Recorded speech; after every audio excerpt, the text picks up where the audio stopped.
Radio Educación presenta Diabetes y yo. Sondeos, reportajes, tips, cápsulas de salud y mucho más. Propuestas para lograr una mejor calidad de vida. Diabetes y yo. Día Mundial de la Lucha contra el Cáncer 2022.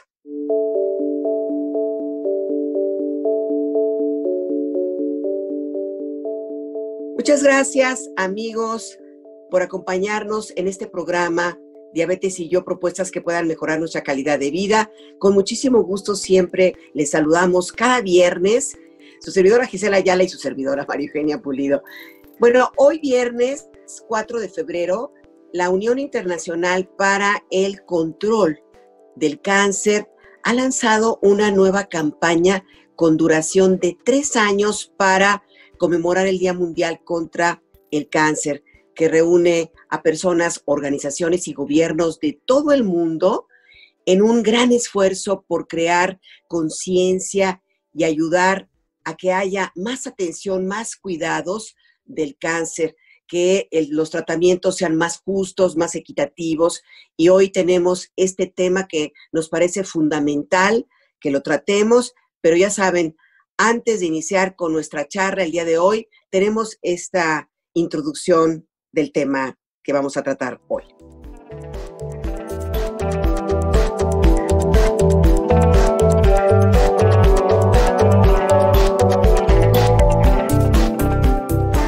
Por unos cuidados más justos, es el lema del Día Mundial contra el Cáncer del año 2022. En el mundo, casi 10 millones de personas murieron de cáncer en 2020. Esta cifra supera las muertes por VIH-Sida, malaria y tuberculosis en conjunto. Para el año 2040, los expertos estiman que la cantidad de muertes por cáncer se elevará a más de 16 millones. Más de un tercio de los casos de cáncer se pueden prevenir. Otro tercio se puede curar si se detecta en forma temprana y se trata adecuadamente. Al implementar estrategias con recursos apropiados para la prevención, la detección temprana y el tratamiento, es posible salvar millones de vidas por año. Hoy en día, sabemos mucho más sobre el cáncer que antes. Gracias a las inversiones en investigación e innovación, hemos sido testigos de hallazgos extraordinarios en las áreas de medicina, diagnóstico y conocimientos científicos. Cuanto más sabemos, más progreso podemos lograr en la reducción de los factores de riesgo, el aumento de la prevención y la mejora del diagnóstico, así como la prevención, el tratamiento y el cuidado del cáncer. En los últimos años, las Naciones Unidas, la Organización Mundial de la Salud y otros organismos reconocieron la necesidad urgente de un compromiso mundial. Actualmente, más de la mitad de las muertes por cáncer suceden en las partes del mundo menos desarrolladas. Incluso en un país de altos ingresos, hay desigualdad entre las comunidades de menores ingresos, como indígenas, inmigrantes, refugiados y rurales. El acceso igualitario a la prevención, el diagnóstico, el tratamiento y el cuidado del cáncer puede salvar muchas vidas.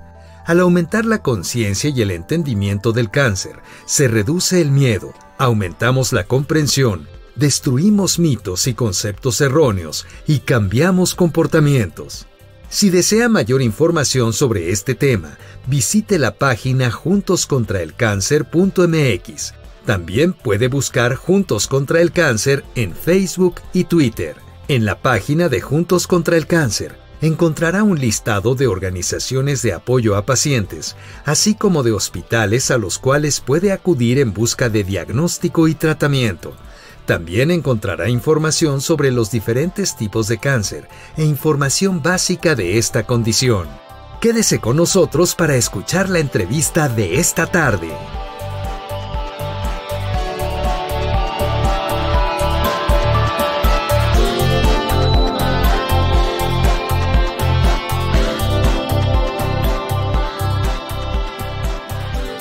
Muchas gracias, amigos, amigas, por acompañarnos en esta emisión de Diabetes y yo.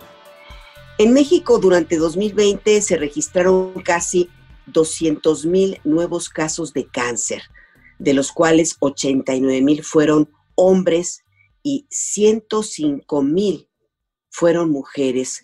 Por otra parte, las muertes por cáncer alcanzaron un total de 90,222 en todo el país, de acuerdo con las cifras de GloboCan. Querida Gisela, pues tienes, por favor, nos acompañas en presentar a nuestras invitadas el día de hoy para desarrollar este tema. Muchas gracias, Maro, y buenas tardes a todas las personas que nos acompañan en otro viernes de información de salud. Como bien dice Maro, hoy vamos a hablar del Día Mundial de la Lucha contra el Cáncer y lo vamos a hacer con dos expertas. Doy la bienvenida a la doctora Elisée Bautista. Ella es médico y profesional de la salud pública en la Fundación Mexicana de la Salud, FunSalud. La doctora Bautista coordina el Laboratorio de Equidad en Salud y es también la coordinadora e investigadora principal de un proyecto que hoy les vamos a presentar y estoy segura les va a llamar muchísimo la atención. El proyecto se llama Código Cáncer. Doctora Elisée, bienvenida. Gracias. Buenas tardes. Gracias, doctora. Y también doy la bienvenida a la licenciada Leticia Aguilar Green. Ella es coordinadora del movimiento Juntos contra el Cáncer y representante del movimiento latinoamericano contra el cáncer de próstata, MOLACAP. Maru, vamos a hablar también de esta súper iniciativa que es Juntos contra el Cáncer, que creo que es un gran ejemplo de cómo diferentes organismos se pueden unir con un objetivo en común. Entonces, Leti, bienvenida. Gracias por estar aquí. Muchas gracias por la invitación y un saludo a su auditorio. Gracias a ambas. Pues, ¿qué te parece, Gisela, si empezamos? Porque nos hable, no sé, yo creo que la doctora Elisée Bautista, que nos ponga en contexto del panorama del cáncer en nuestro país. Por favor, doctora, la escuchamos. Gracias, María Eugenia. Pues creo que habría que empezar por decir que a pesar de que la incidencia del cáncer en México, es decir, los números de casos nuevos, no es tan alta como en otros países de grandes recursos, en México la mortalidad es más alta. Y a esto le llamamos el Incidence Mortality Ratio, que es la relación entre la incidencia y la mortalidad. Y esto se debe a múltiples causas, se debe a pues, barreras en el diagnóstico y en el tratamiento que tenemos del paciente con cáncer, se debe a la falta de educación en salud que tenemos como pacientes todos nosotros, y también a problemas en programas de detección, a las fallas que tenemos en el sistema, la fragmentación del sistema. Y es por esto que hoy en día es tan importante atacar estas brechas, ¿no?, en el diagnóstico y tratamiento, y para eso es que estamos armando el proyecto Código Cáncer en FunSalud. Gracias, doctora Elisée. Y en ese sentido, no sé si la doctora Bautista o la licenciada Aguilar nos quieran hablar para tener el contexto de cuánto es en promedio el tiempo que un paciente mexicano tarda en recibir el diagnóstico. Son diferentes los tipos de cáncer, diferentes las pruebas, diferentes los síntomas. Con la experiencia que tienen ambas, ¿cuánto tiempo en promedio tarda un paciente mexicano en recibir el diagnóstico? Yo le voy a hacer esa pregunta a la doctora Bautista. Nada más quisiera complementar un poquito la respuesta de la pregunta anterior, porque el panorama del cáncer también empieza cuando no somos pacientes, ¿no? Desde esta cultura del autocuidado, los hábitos que tenemos de salud, hacernos responsable de nuestras revisiones, de nuestros chequeos, el hacer ejercicio, el comer apropiadamente, ¿no? Nuestro sistema de salud, que lo vamos a platicar más adelante, pues es complejo, y la carga que le damos los ciudadanos por no cuidarnos, pues es más compleja aún todavía, ¿no? Entonces creo que empieza y justo por eso es esta conmemoración del Día Mundial contra el Cáncer, porque todo empieza en las pequeñas acciones que podemos hacer cada uno de nosotros. En cuanto a los tiempos, la doctora Bautista tiene obviamente muchas investigaciones cuantitativas con data muy importante desde la sociedad civil y desde las organizaciones que formamos Juntos contra el Cáncer. Nosotros lo que hemos hecho han sido investigaciones cualitativas que son mucho pues de los comentarios que nos llegan directamente de los pacientes que buscan ayuda. Y lo que podemos mencionar es que estos tiempos están mucho en relación a la información que tienen los pacientes, tanto de la enfermedad como de cómo navegar el sistema de salud, ¿no? Esos son dos factores que influyen en los tiempos. Y bueno, le cedo la palabra a la doctora que nos va a compartir más información. Sí, gracias, Leti. Pues en realidad, como lo mencionabas, Gisela, en realidad esto depende del tipo de cáncer, depende de dónde viene el paciente, dónde vive, de la institución a la que pertenece, o sea, depende de muchísimas cosas, incluyendo, por ejemplo, la etapa clínica en la que la encontramos. Y, por ejemplo, hay pacientes, parecería que uno pensaría que los pacientes se tratan conforme van llegando, ¿no? Y en realidad es que hay prioridades, ¿no? Hay prioridades y se establecen conforme los médicos van viendo que hay pacientes que a lo mejor llegan en etapas más tardías y que es muchísimo más urgente su atención. Entonces, a lo mejor ellos se tardan menos en diagnosticar, en tratar a un paciente. Por otro lado, hay pacientes que llegan de zonas rurales y entonces ahí el retraso quizás viene desde la búsqueda de la atención y entonces hay retrasos extraordinarios, ¿no? Por otro lado, otro ejemplo, la doctora Carla Unger ha hecho muchísima investigación, particularmente en cáncer de mama, y ella encuentra que realmente donde se retrasa este diagnóstico y tratamiento es precisamente en el momento en el que se le va a confirmar el diagnóstico al paciente, es decir, en el proceso del diagnóstico. En cáncer de pulmón no es así. En cáncer de pulmón, los pacientes más o menos se tardan 100 días en identificar o en considerar que la tos, ¿no? O que la hemoptisis, que es la tos con sangre, ¿no? Que es suficientemente grave como para acudir a un médico. Y entonces es por eso que para nosotros es tan importante en Código Cáncer ir entendiendo justamente cuánto se tarda este paciente y en dónde, en qué etapa de la trayectoria hacia, o el recorrido hacia los servicios de salud y dentro de los servicios de salud, en dónde es que se está atorando más. Porque no es lo mismo, digamos, la talla, la medición no es exactamente igual. Y es por eso que nosotros, al darnos cuenta de esto, las asociaciones civiles lo tienen bien claro, que tenemos que un poco concientizar también al personal médico de que el medirlo es hoy en día de las cosas más importantes, que es una tarea que tenemos en el sector salud, ¿no? De entender, de medir.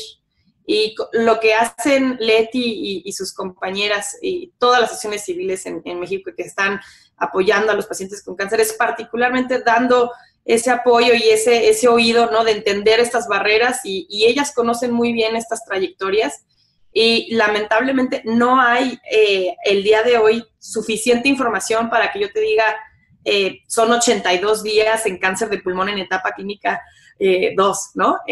O 32, o la verdad, eso es justamente a donde queremos llegar. Y es por eso es que estamos aquí, ¿no? Reunidas y por eso queremos hacer este trabajo juntos. Doctora, licenciada, me llamó la atención en el inicio, las cifras, por ejemplo, de los casos son mayores en el sexo femenino, de los casos de cáncer. Claro que tiene que ver mucho el tipo de cáncer, pero lamentablemente, ahora que hablamos de la atención, pues llegan los casos cuando ya está muy avanzada la enfermedad. Me gustaría que nos podrían hablar de esto, doctora, licenciada Leticia. Sí. Yo quisiera compartir primero un dato. Mi especialización también es un poco en cáncer de próstata y justamente existe este mito, ¿no? Del cáncer de mama. Primero, lo más importante es la generación de datos en nuestro país. Necesitamos un registro nacional de cáncer para poder tener esos datos de forma confiable y poder decir, ¿no? Los números y la incidencia y la mortalidad de una forma más clara por zonas geográficas, etcétera. Los números que nosotros tenemos es que mueren más pacientes por cáncer de próstata que pacientes por cáncer de mama. Es una diferencia muy chiquitita, pero por ahí el índice de mortalidad por ahí está. Entonces, y regresando un poco a lo que mencionaba la doctora de esta importancia de involucrar al personal médico, en particular en el cáncer de próstata también el problema que vemos es esta renuencia de los hombres a realizarse la prueba de tacto rectal, ¿no? Que es súper importante para un diagnóstico oportuno, y también muchísimos médicos no están capacitados ni para el cáncer de próstata ni para muchos tipos de cáncer en el primer nivel de atención. Entonces, creo que en esta etapa que mencionaba la doctora, que es la crítica, la del diagnóstico y la confirmación del diagnóstico, una parte importantísima va a ser los proyectos de capacitación a médicos generales que tengamos en el primer nivel de atención. Gracias, Leti. Gracias, doctora Alice. Y en ese sentido creo que están dando con los elementos necesarios. No podemos saber cuánto presupuesto se necesita para atender el cáncer en México si no sabemos exactamente del número de pacientes, en qué ciudades, en qué zonas rurales, zonas urbanas, cuántos hospitales necesitamos, cuántos médicos y profesionales de la salud necesitamos. Entonces, si la necesidad de un registro en todas las condiciones crónicas es algo que ya no puede retrasarse más. En el sentido de lo que ustedes estaban diciendo, para tener un tratamiento adecuado necesitas ser diagnosticado también de manera adecuada. De manera muy general, si pudieran hablarnos también, sabemos que llegamos tarde al diagnóstico. Hay unas cifras que también en el marco del Día Mundial de la Lucha contra el Cáncer indican que en México el 70% de los pacientes con algún tipo de cáncer estarían llegando en etapas tardías. Sí. También esto tiene que ver con los tratamientos. ¿Está recibiendo actualmente el paciente mexicano, recibe el tratamiento en tiempo y forma? Doctora Alice. Sí, justamente es lo que queremos en FunSalud apoyar a definir, ¿no? O sea, ¿cuánto es una espera normal? O sea, yo te pregunto. ¿Y cuándo comienza a haber un retraso? ¿No? Por ejemplo, en Reino Unido existe dos cifras muy importantes, que es a partir de que el médico sospecha un cáncer, una neoplasia, se tardan 2 semanas, o sea, esa es la meta, en 2 semanas tener una referencia con un especialista. Es decir, que lo revise un especialista. Y a partir del diagnóstico, 62 días para que el paciente reciba un tratamiento. Y podemos partir de ahí, ¿no? O sea, realmente lo que importa ahorita es justo lo que mencionábamos y que vamos a repetir y repetir, es medir cómo vamos y medirlo continuamente, porque no siempre vamos a enfrentar las mismas barreras. O sea, el día de hoy estamos enfrentando una pandemia, ¿no? Esperemos que estemos saliendo de ella. Y esto ha modificado el tiempo en el cual se diagnostican, se tratan pacientes. Y no nada más eso, se ha modificado también cómo es que los pacientes se acercan a los servicios de salud. Entonces, hoy en día estamos hablando de una pandemia que modifica el tiempo, la búsqueda, los intervalos de tiempo, incluso los tratamientos mismos que se le otorgan a los pacientes con cáncer. Pero el día de mañana puede no ser una pandemia, pueden ser otras cosas, ¿no? Y particularmente en el ejemplo de tratamiento a nivel internacional se reportó, no nada más en México, ¿no? Retrasos en tratamiento, cambios, modificaciones en el tratamiento, o sea, hay que tratar de eficientizar un poco los servicios, ¿no? Disminuir el número de consultas, porque si no iba a ser un contagiadero, pero por otro lado también cambiar los esquemas a lo mejor en lugar de quimioterapias y terapias orales, o sea, radioterapias, a cambios en general de tratamiento. Se aplazaron las cirugías, hubo diversos cambios a nivel internacional en todos los servicios de oncología que obviamente afectaron cómo es que el día de hoy cómo es que el día de hoy se tratan los pacientes. Y bueno, te mencionaba, esto es con COVID, pero hay miles de cosas por las cuales podemos alargar o disminuir intervalos de tiempo, procesos del mismo paciente, del médico y del sistema de salud. Y como hoy lo mencionó Leti, ¿no? O sea, creo que una parte muy importante es la capacitación del médico de primer nivel. No todos los médicos de primer nivel tienen la misma calidad en la atención, la misma calidad, la misma educación. Lamentablemente es que encontramos muchísimas deficiencias y tampoco es culpa de los médicos. Hay que mejorar los estándares de calidad de la educación médica, hay que asegurarnos de que tienen las competencias para que puedan diagnosticar, sospechar, ¿no? Que un paciente en el primer nivel de atención, en Chiapas, ¿no? Tenga cáncer, y tener las herramientas necesarias también para referirlo, ¿no? Y darle seguimiento también al mismo, que también es muy fácil decir, pues capacitemos y hagamos, pero al final el paciente está solo, el paciente navega solo el sistema de salud. Entonces, ahí es donde se nos pierden muchísimos. Gracias, doctora. ¿Nos quisieran, por favor, compartir más para que el público entienda qué y cuándo nace Código Cáncer, esta iniciativa? ¿Y es a nivel de toda la República Mexicana? Sí. Mira, pues Código Cáncer nace hace unos años con el licenciado Valle en Funsalud. Él estaba en una conferencia de prensa hablando de otros temas, no de Funsalud, pero de salud, y hablaba de que deberíamos, ¿no? Aspirando a tener con esa urgencia un código cáncer que emulara, ¿no? A lo que es código rosa, código infarto, y que con esa urgencia misma dijéramos, bueno, los pacientes están siendo tratados y rápidamente, ¿no? No nada más se trata de tratamiento o no, es tratamiento y cuándo, ¿no? Y diagnóstico y cuándo. Y bueno, entonces empezamos con este peloteo de ideas. Además, en ese momento estábamos trabajando, y yo particularmente estaba ahí coordinando un proyecto que era meter cáncer de pulmón a lo que era gastos catastróficos, unas terapias, y al final la retroalimentación del consejo fue, pues es que necesitamos que los diagnósticos justamente sean en etapas más tempranas. Y como bien lo mencionaste, el 70% de los diagnósticos nuevos de cáncer en México ya son etapas tardías. Entonces, para poder empezar a tener los beneficios, ¿no? Del primer mundo de utilizar estas terapias innovadoras, tenemos que empezar temprano, ¿no? Tenemos que diagnosticar a estos pacientes temprano. Y entonces arranca Código Cáncer como una idea. Posteriormente yo me voy al doctorado justamente a Reino Unido, en donde mi tesis particularmente es sobre retrasos en el diagnóstico y tratamiento de cáncer de pulmón. Me llevo esta línea y trato de entender cómo es que los programas de navegación tratan de justamente reducir estas brechas, reducir estos tiempos al diagnóstico y al tratamiento de diferentes tipos de cáncer. Regresando del doctorado, llevo ya casi 5 años que llevo trabajando con Funsalud, pero regresando con doctorando en un ir y venir, hablábamos de cómo podríamos incorporar la nueva experiencia que hemos tenido con COVID durante la reconversión hospitalaria, es decir, durante el intercambio de servicios que tuvimos, que coordinó Funsalud con hospitales públicos y privados, ¿no? En donde se intercambiaron servicios quirúrgicos, ¿no?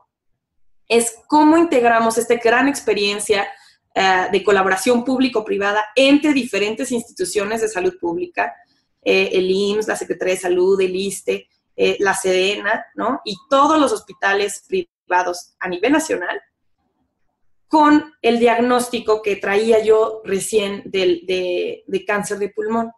Y entonces ahí es donde empezábamos a imaginarnos una plataforma donde en vivo pudiéramos tener las camas disponibles, los tomógrafos disponibles o no disponibles, el personal, la capacidad, ¿no? La infraestructura disponible en vivo para los pacientes y los algoritmos precisos y adecuados para que el paciente que llegue al hospital no lo rechacen, que realmente la referencia sea 100% eficiente y efectiva. Y así es como nos imaginamos Código Cáncer, ¿no?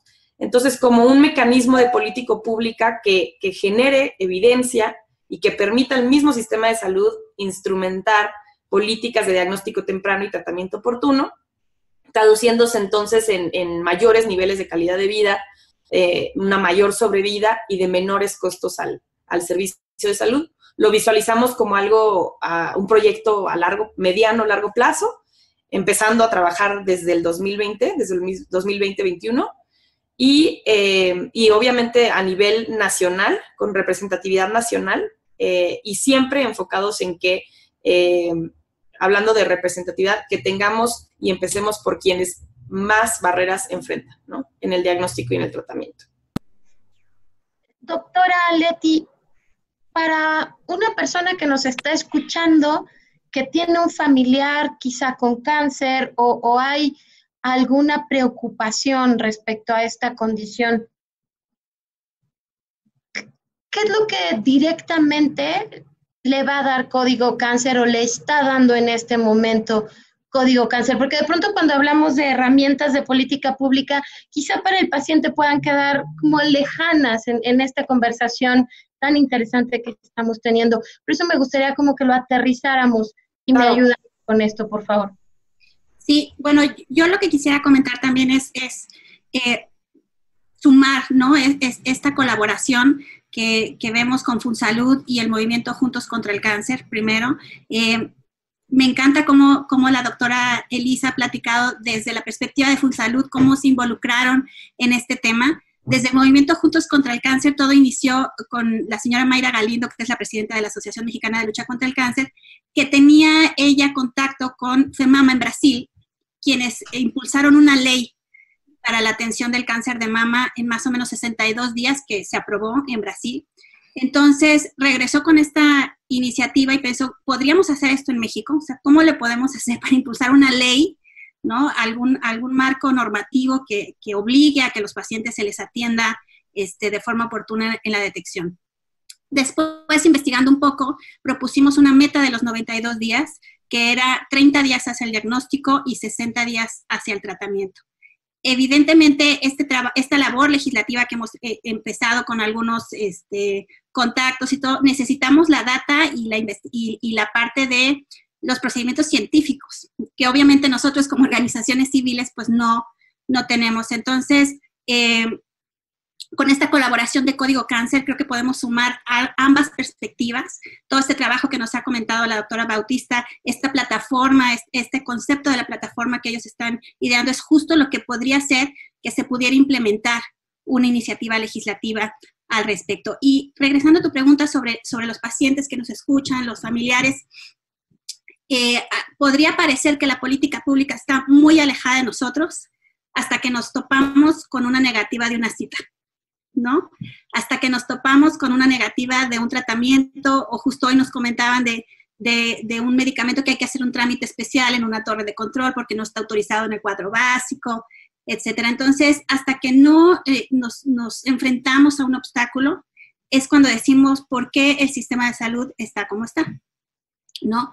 Entonces, ahí lo que yo le diría a todas las personas que nos escuchan es que existen organizaciones civiles que pueden ayudarlos a navegar el sistema de salud, que se acerquen. Somos más de 68 organizaciones en 27 países, en 27 estados de la República, que podemos ofrecerles este apoyo.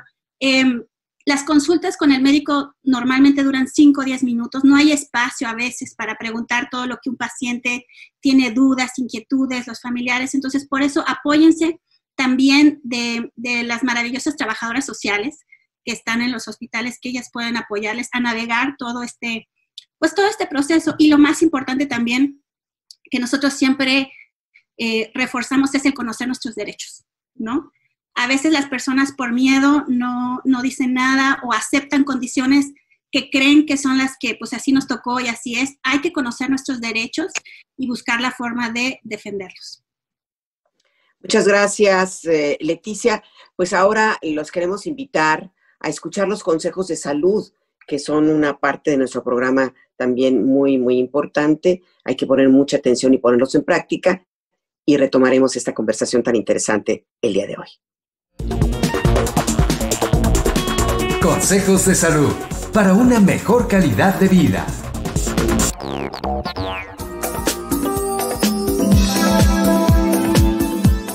Hola, ¿cómo están? Mi nombre es Mónica Hurtado, la nutrióloga de Quiero Saber Salud. Y bueno, ya empezamos febrero y seguramente todos traen la carga glucémica, la carga en cantidad de grasita, en cantidad de sodio por el consumo de los tamales. Recordemos que este 2 de febrero se conmemora o se celebra en el catolicismo el Día de la Candelaria, y como tradición tenemos el que aquellas personas que sacaron el muñequito, sacaron el niño Dios que representaba eso en la rosca, pues tenían que pagar estos tamales, tenían que ofrecer un banquete y por eso se hace esta tradición de comer tamales el 2 de febrero. Así es que bueno, yo creo que no tenemos que satanizar nada, no tenemos que prohibirnos nada. Recordemos que una cuestión o una alimentación prohibitiva, limitativa, nunca nos va a llevar a nada bueno, ¿no? Por eso es que siempre, desde Quiero Saber Salud, los invitamos a que tengan un balance energético, a que tengan un consumo de todos los alimentos, pero de una manera moderada. Así es que bueno, pues si ya consumiste tamales, no pasa nada. Seguramente escuchaste como varias versiones de la cantidad de calorías que te aporta un tamal, que puede ir entre 300 y 500 calorías, que te puede aportar entre 15 y 30 gramos de grasa, que te puede aportar entre 400 y 700 miligramos de sodio, y que esto es lo importante. Es importante conocer todo lo que nos está aportando un alimento, un platillo o un producto. Por eso la invitación siempre va a ser a que cuando tenemos un producto preenvasado, pues volteemos la etiqueta y veamos la tabla nutrimental. Ahora bien, cuando preparamos los alimentos es importante conocer las cantidades de estos ingredientes que le estamos poniendo para saber realmente qué es lo que voy a consumir. Y saber qué es lo que voy a consumir me va a ayudar para mantener un mejor control de mi condición. Llámese sobrepeso, obesidad, diabetes o hipertensión. Y esto, bueno, pues a la larga nos va a llevar a tener un mejor control de lo que consumo, un mejor conocimiento y por supuesto tener un consumo saludable y un consumo responsable. Recordemos que el balance energético va a incluir a la actividad física.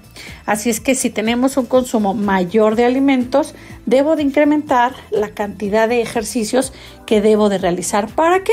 Pues para evitar un almacenaje de calorías, un almacenaje por medio de la grasa. Así es que yo les invito a que mantengamos este balance energético de una manera saludable. Busquemos alguna actividad que nos guste, que nos apoye, porque desafortunadamente los mexicanos somos poco activos. Así es que bueno, busquemos baile, busquemos brincar la cuerda, andar en bicicleta, caminar, correr, trotar, lo que te guste más y lo que puedas hacer. Esa es la invitación que desde Quiero Saber Salud hoy te hacemos. Y por favor, escúchanos en una cápsula más. Yo soy Mónica Hurtado, la nutrióloga de Quiero Saber Salud.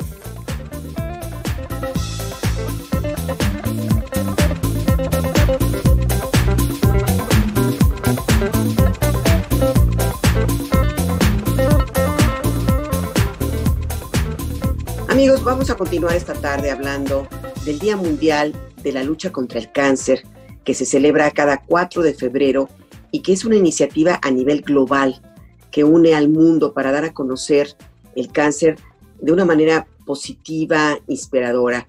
Y justamente en este marco, en el Día Mundial de la Lucha contra el Cáncer, se hace énfasis en las barreras como factores socioeconómicos, el estigma, la discriminación, así que pues sería pertinente que se hablara al respecto de cómo todos estos elementos pues ponen obstáculos, dificultan el diagnóstico oportuno y el tratamiento adecuado.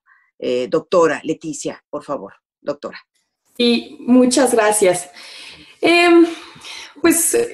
Yo creo que retomando un poco el tema, ¿no?, de Código Cáncer, en donde nos quedamos y donde me hicieron la última pregunta, ¿no?, de cómo podemos aterrizarlo de políticas a realmente cómo afectaría directamente a los pacientes este Código Cáncer, este programa, este proyecto.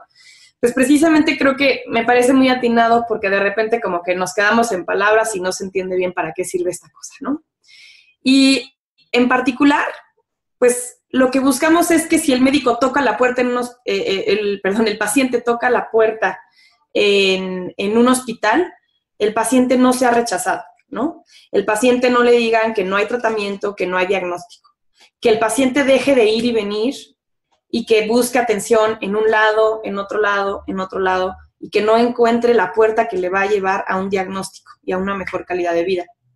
También estamos buscando con Código Cáncer que el paciente y el familiar tengan la seguridad de que están siendo tratados con el mejor equipo, o sea, que están siendo tratados por el mejor equipo, equipos multidisciplinarios, con las mejores o los mejores recursos humanos que existen y los que estén más cercanos, ¿no?, a ellos. La idea no es hacerlos, como hemos visto en las trayectorias que hemos estudiado, no es hacerlos navegar el sistema de salud y visitar 13 médicos diferentes, a prolongar sus tiempos de búsqueda, de atención o de diagnóstico, y que obviamente para cuando obtiene un diagnóstico y el tratamiento, pues las oportunidades de una buena calidad de vida pues son menores. Entonces, eso es en lo que se traduce Código Cáncer, en realmente impactarles, impactar en términos de mejorar esta trayectoria y mejorar sus posibilidades de sobrevivir, ¿no? Y en ese sentido, Leti, cuando estamos hablando, la doctora Elise ha mencionado varias veces navegar el sistema de salud, tú también lo has mencionado. Para quienes vivimos con una condición crónica, sea la que sea, navegar el sistema de salud quiere decir que primero el primer nivel de atención es el médico general, pero las condiciones crónicas regularmente no se atienden en el primer nivel de salud, en el primer nivel de atención, se atienden en el segundo y tercer nivel de atención. ¿Y cómo llego yo ahí? Eso es los 10, 11, 12, 13 médicos que tienes que ir visitando hasta que por fin llegas a donde deberías haber llegado en estos 30, 60, 90 días que ustedes nos están explicando y suena de verdad increíble.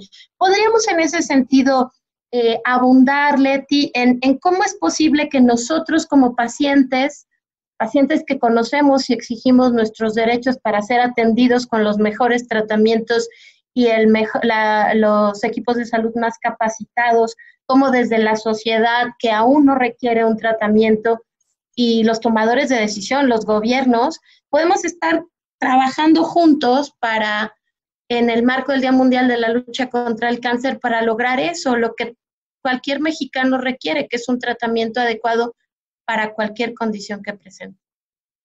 Sí, totalmente de acuerdo. Bueno, ya mencionábamos al principio, el primer paso es hacernos responsables de nuestra salud, ¿no?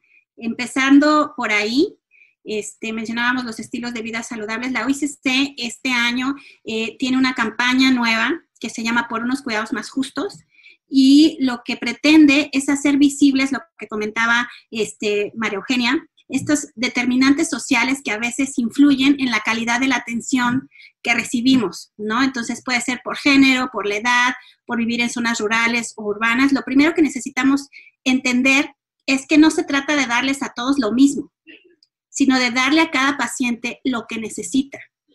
Entonces, en ese sentido, como pacientes, nosotros también tenemos que ir, ahora sí que esta parte de hacer nuestra tarea, ¿no? De llevar un cuaderno antes con las dudas que tenemos para poder sacar el máximo provecho de la consulta que tenemos, tener todo ordenado nuestro expediente, buscar las personas adecuadas, identificar dentro de los hospitales estas figuras de trabajo social, o que incluso hay en algunos de navegación de pacientes que nos pueden ayudar a reducir estos tiempos de atención.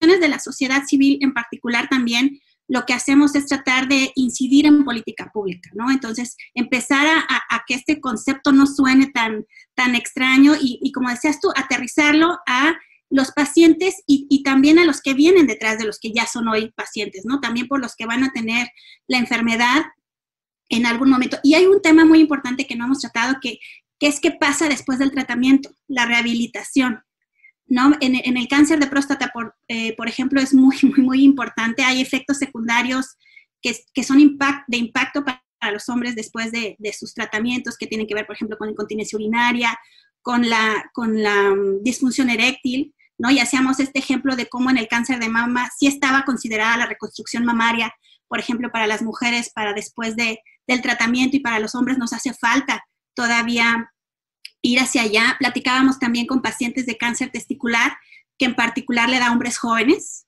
más o menos como de entre 18 y 30 años, y que la quimioterapia los puede dejar estériles, ¿no? Y nadie les dice en el sistema de salud a estos pacientes también que pueden congelar su semen, etcétera. Entonces, creo que también hay que involucrar a todos estos conceptos de el diagnóstico oportuno, el tratamiento y también la rehabilitación. qué pasa después de este tratamiento del cáncer, ¿no? Y siempre o casi siempre hay una situación que todavía pues sucede de la relación con el doctor y su paciente, ¿no? Que a veces, bueno, tiene que hacer muchas visitas, tiene que ver a muchos pacientes y se rompe esa cuestión de volverse como familiar hacia el paciente, de ponerse un poco como en los zapatos del paciente, que es difícil, pero la cuestión psicológica siempre son como muy tremendistas. Perdón que lo diga, pero no, pues es que ya no se puede hacer nada, es que llegan ustedes muy tarde. Por ejemplo, en el cáncer, y eso yo lo he vivido porque cerca, no, pues es que cómo nos traen a la paciente, pues ya está muy avanzado. O sea, te ponen unos estigmas y una culpabilidad hacia los familiares y hacia el paciente que hay que romper ya este tipo de relaciones, ¿no?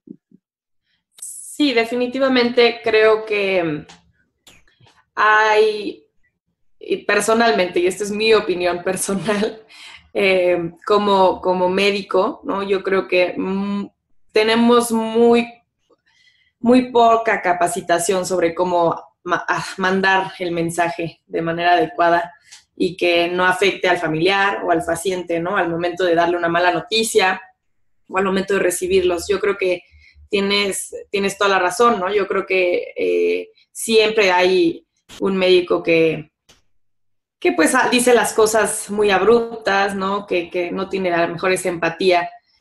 Y yo creo que pues ahí regresamos, ¿no? A la capacitación, a la concientización de los médicos y de todo el personal de salud, no nada más los médicos, trabajadoras sociales, ¿no?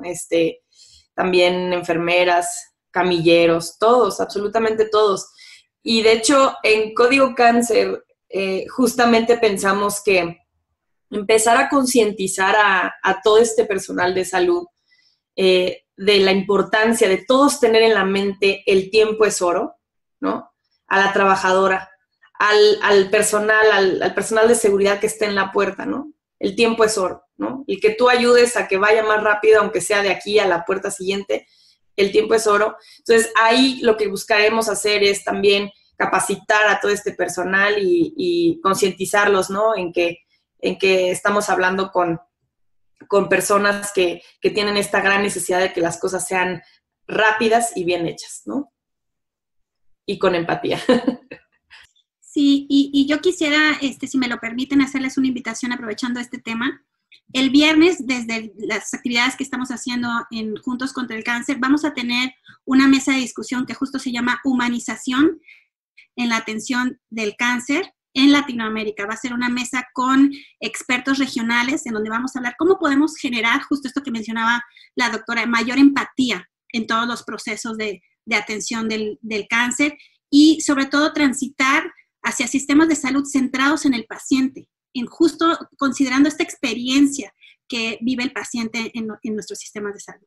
¿Podrías decirnos, Leti, entiendo que hoy, 4 de febrero, que es Día Mundial de la Lucha contra el Cáncer, hay una enorme actividad y ustedes tienen un espacio en Facebook que está llenísimo y después lo vamos a poder también revisitar. ¿Nos podrías decir, Leti, cómo llegamos a estas conversaciones, a estas conferencias? Muchísimas gracias. Sí, nuestro Facebook pueden visitarlo, es MX Sin Cáncer. Ahí pueden encontrar nuestras redes sociales, también Twitter. Y pues toda esta semana la hemos dedicado justo a visibilizar estas barreras que ya mencionábamos, la edad, el género, los tiempos de atención.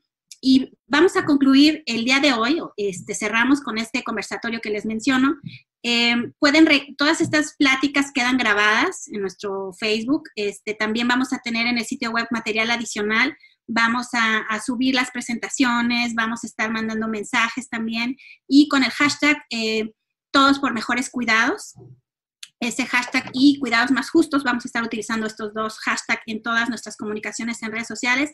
También van a escuchar ustedes muchos testimonios de pacientes. Yo les pido, por favor, normalmente en Twitter entran y busquen el Día Mundial contra el Cáncer y van a encontrar un sinfín de información historias, porque si bien hablamos mucho de data y de números, cuando uno escucha de viva voz lo que pasa un paciente, lo que vive un familiar también que apoya a un paciente, entonces uno entiende, ¿no?, la situación y busca la manera en la que como todos podemos contribuir. Entonces los invitamos a que por favor estén muy al pendientes todo el día y durante toda la semana que sigue probablemente va a seguir entrevistas, etcétera, ¿no? Entonces, MX sin cáncer.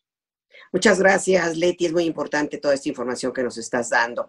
Y bueno, ahora que hemos estado en esta larguísima pandemia, ¿cómo ha repercutido en el tratamiento, en la atención de los pacientes, doctora Elise?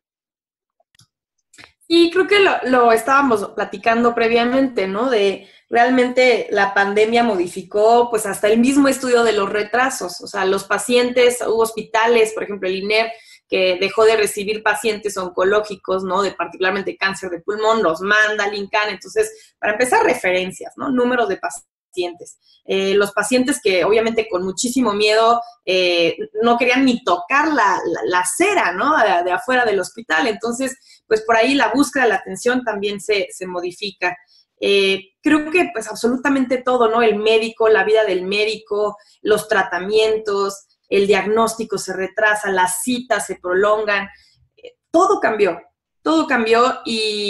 e incluso el hablar de código en cáncer en medio de una pandemia y de empezar a decir, bueno, vamos a medir los tiempos, siempre tenemos esa nota muy chiquita abajo cuando hablamos de código cáncer que es, estos son los tiempos, pero recordemos que los tiempos que vemos hoy no son los tiempos que veíamos antes de COVID y tampoco van a ser los tiempos que vemos después de COVID. Entonces, por eso es que tendremos que continuar levantando esta data, datos duros y estos datos no duros, porque como bien dice Leti, las historias te dan muchísima información de qué está pasando afuera de los hospitales, adentro de los hospitales, con COVID o sin COVID. Sí, y yo creo que también otra lección que nos ha dejado la pandemia es cómo, y probablemente este es un tema para otra conversación, que es cómo podemos transitar hacia la salud digital, ¿no? En nuestro país, ¿dónde están estas barreras? Todo este tema de la digitalización de la salud, del expediente electrónico, ahora no podemos retrasarlo, o sea, después de la pandemia ya no es una opción, ¿no? O sea, se necesita movernos hacia allá, transitar hacia allá, y creo que también para los pacientes ha sido toda un proceso de aprendizaje, ¿no? En particular, los pacientes de cáncer de próstata pues son personas, adultos mayores, en su mayoría muchas veces. Antes de la pandemia era dificilísimo llegar a ellos a veces por redes sociales, tratar de invitarlos a conversatorios, a temas, y ya ahora ya son unos expertos. Tengo pacientes que me escriben por WhatsApp, que me mandan cosas, que me preguntan, entonces creo que hay cosas que también nos ha enseñado esta pandemia y que van a tener cambios profundos al futuro, ¿no? Sí, al final del día creo que también para todas las condiciones crónicas, la pandemia nos obligó a perderle el miedo a las herramientas digitales. Seguramente Leti, Elise, nos mostrábamos reacios, ¿no? Como pacientes, si no es presencial la conferencia, yo no voy. Y dejábamos las conferencias y cursos, talleres que se hacen en Ciudad de México, dejábamos a una enorme cantidad de personas de otras ciudades que no podían asistir. Afortunadamente creo que hoy hemos acortado esas distancias. Creo que también como organizaciones civiles y como pacientes estamos desarrollando otras habilidades, pero también creo que lo que están haciendo ustedes en el marco del Día Mundial de la Lucha contra el Cáncer en este 2022, de dejar la información en Facebook. Ahora repetimos el espacio para que la gente que nos está escuchando después de que terminemos esta tarde vaya a buscar información. Y algo que creo que es muy importante también es, no se necesita tener sospecha de tener un cáncer para informarse, muy, muy al contrario. Creo que debemos como sociedad aprender de salud muchísimo antes de presentar alguna complicación. Elise, Leti, si quisieran abundar al respecto, por favor. Pues sí, definitivamente lo que, al menos en la experiencia que tuvimos en cáncer de pulmón, es que el desconocer estos síntomas, el desconocer qué es cáncer, ¿no? Y por qué te da cáncer, el desconocer los factores de riesgo, por ejemplo. Era impresionante, ¿no? La cantidad de personas que llegaban y decían, pero yo nunca he fumado, ¿y por qué me está dando cáncer de pulmón?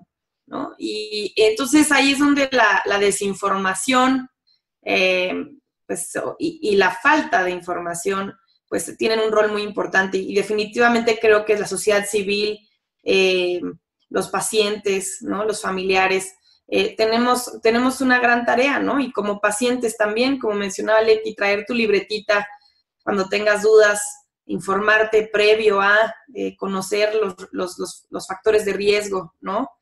Y creo que eso es muy importante. Y también, déjame decirte, Gisela, ahorita hablando de eso, no sabes cuánto, por ejemplo, le ayudaría a las personas que hubieran campañas, o sea, incluso dentro de su medio, ¿no? O sea, campañas de comunicación donde se hablara de los factores de riesgo. O sea, creo que un programa como el de ustedes me parece sensacional, donde realmente puedan ellos entender y bajar, aterrizarles la información, donde se pueda difundir a través de diferentes canales estos factores de riesgo de cada uno de los tipos de cáncer, porque de repente, pues, pensamos que si no tomamos, que si no fumamos, que si nos portamos bien, no nos va a dar cáncer. Pero en realidad esto es un riesgo inminente, ¿no? Que tenemos en la población, y pues sí, habrá que unir esfuerzos, ¿no? Es tarea de todos. Gracias, pues me gustaría que nos volvieran a repetir cómo buscamos el sitio en internet, qué nos ofrece, toda esta información, los riesgos, aunque como ya ha dicho la doctora, muchas veces dices, bueno, pero si mi tía o fulanito no fumaba, no tomaba, ¿por qué le dio? Y además un cáncer en hígado o un cáncer en pulmón cuando nunca fumó. Y lo que pasa es que estamos expuestos también a muchas cosas, ¿no? Aunque nos cuidemos, ¿no es así? Así es. Bueno, desde el movimiento Juntos contra el Cáncer, nuestro sitio web es juntoscontraelcáncer.mx. Ahí pueden encontrar información sobre distintos tipos de cáncer donde tienen estos factores de riesgo. Las redes sociales son MX Sin Cáncer para Facebook y para Twitter. Y también pueden buscar el sitio web de la Asociación Mexicana de Lucha contra el Cáncer. El sitio es amlcc.org. Las redes sociales son CáncerMex en Twitter, y en Facebook lo encuentran como Asociación Mexicana de Lucha contra el Cáncer. Y ahí hay campañas permanentes, como ustedes saben, a nivel mundial hay días y meses de conmemoraciones de cáncer, de tipos de cáncer específico, en donde, por ejemplo, en febrero también, pasando el Día Mundial contra el Cáncer, es cáncer infantil. En junio, cáncer de próstata, por ejemplo, hay cáncer cervicouterino, cáncer de pulmón en noviembre. Entonces, si ustedes están al pendiente todos los meses, van a poder estar recibiendo información sobre los factores de riesgo de estos tipos de cáncer. Y bueno, lo más importante también es, hablando de los factores de riesgo, entender el tema del sobrepeso en nuestra población, ¿no? El sobrepeso es uno de los principales factores de riesgo para muchos tipos de cáncer. Entonces, creo que si empezamos con esa información, yo sé que ustedes también en todas sus redes, en sus sitios web, comparten información constantemente de eso, ¿no? Y hablando de cáncer, es importantísimo tener hábitos de alimentación saludables, un peso controlado. Entonces, empezando por ahí, creo que si nos dejamos esta tarea ahorita que estamos iniciando el año, que todos tenemos nuestros propósitos, creo que podemos empezar a cambiarlas. Muy querida Leticia, me adivinaste el pensamiento, porque era precisamente lo que te iba como un remate al final del programa, de los factores de riesgo. Ya dijiste tú que el sobrepeso, la obesidad, algunos otros, doctora Elise, que nos puedan ayudar a tener una vida más sana y a prevenir los diferentes tipos de cáncer. Híjole, pues entonces necesitaríamos otra cápsula para hablar de todos los factores de riesgo. Pero yo creo que, pues empezando por justo la alimentación, hábitos saludables, ¿no? Yo creo que sería, suena muy trillado, pero en realidad es la base de absolutamente todo, ¿no? La nutrición, y no se trata de estar a dieta, ni de ser keto, no, se trata de alimentarse sanamente, ¿no? Y de tener balance en absolutamente todo. El ejercicio es muy importante, los hábitos saludables en general. Yo creo que empezando por ahí, ¿no? Y obviamente de ahí se pueden desplegar un sinfín de factores de riesgo, pero yo creo que más allá de mencionarlos ahorita, lo importante es destacar que todos podemos en este momento, si todos hoy nos consideramos potenciales pacientes, ¿no? Y si todos ya hemos tenido a lo mejor un paciente, un familiar cerca de nosotros, poder empezar a hacer la labor de informarse, ¿no? De informarse, de reconocer qué tipos de cánceres a lo mejor a nivel familiar han existido, ¿no? Eso creo que es muy importante. Y buscar ayuda, ¿no? En cuanto haya tos, en cuanto haya cualquier síntoma, no dejar, digamos, no automedicarse y no autodiagnosticarse, ¿no? Porque de repente todo mundo dice, ay, es una tos y es porque toda la vida he tenido tos. Bueno, ¿por qué toda la vida he tenido tos? ¿No?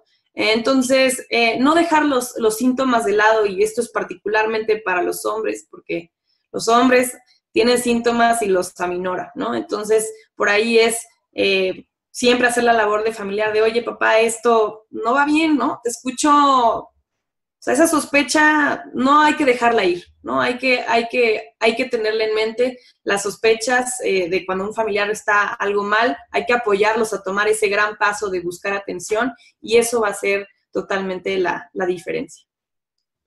Y apoyando lo que menciona la doctora de acudir al médico y buscar ayuda, el bendito Internet nos ha abierto el panorama para muchas cosas, pero también para distribuir mala información, tratamientos erróneos, cosas alternativas, y que eso a veces pues retrasa el que uno vaya y busque al médico. Entonces, por favor, tengan mucho cuidado con la información que leen en Internet, con la información que escuchan, cómo toman sus decisiones en salud.